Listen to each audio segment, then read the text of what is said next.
Every week, Juliet Ames dedicates a day to her passion project. Every Friday, yep. This week, the Baltimore artist uses household items They're just drink coasters. for her masterpiece. Perfect. Her art must fit on a 17 by 23-inch board.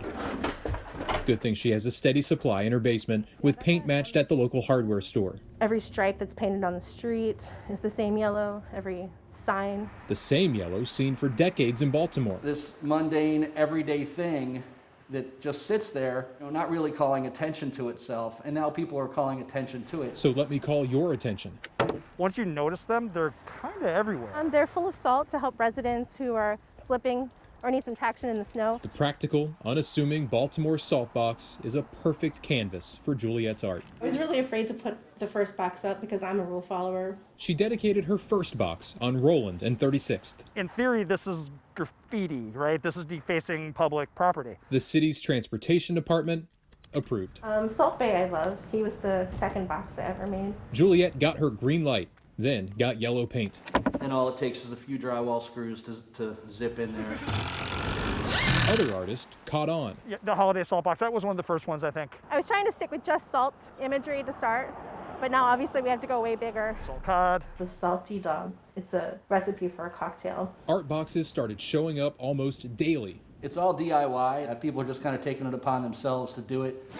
Some quite literal, others take a little thinking. They're each a little different. Yeah, they're kind of my little love letters to the city, We get a bad rap, but there's so much cool stuff. Spirits may have answered artists. Not to play favorites, but that one. Baltimore's Ouija board is a given to portray. They're like, what the heck, man? That's amazing. Cultural images are on a creative tee. Really like Juliet's baseball bow sliding in the home. So I love getting the celebrities in. Celebrities are a fixture, I love Cab Calloway. especially homegrown stars. Billie Holiday is my favorite. Everyone loves Divine, all the John Waters stuff. Everyone, including you-know-who. The only thing I would give the one artist who did the great famous shot of Divine in the dress with a gun is put a circle and a line across the gun. I don't like guns pointed to anybody, especially on Eastern Avenue. Divine's on Eastern. The pretzel guy. Mr. Salty's on 33rd. Oh, Mr. Salty, that's my neighbor Gail's. Edgar Allan, Poe, of course. he's on Cathedral. It's facing the library. The art is spreading like salt. The boom box. It's a flamingo. Lockbox. Citywide, Juliet's stealth passion project is no longer a two-person job. The partner in crime. I should have my ninja hoodie up. She and her partner Jason are just two of the dozens sprucing up the city's neighborhood salt boxes. I would have never thought that the embrace of it as like a Baltimore-wide art project would have happened this quickly. In 2 months, Robert Atkinson's map has plotted almost 100 art boxes. I think the more art, the better. Art is what's healing Baltimore.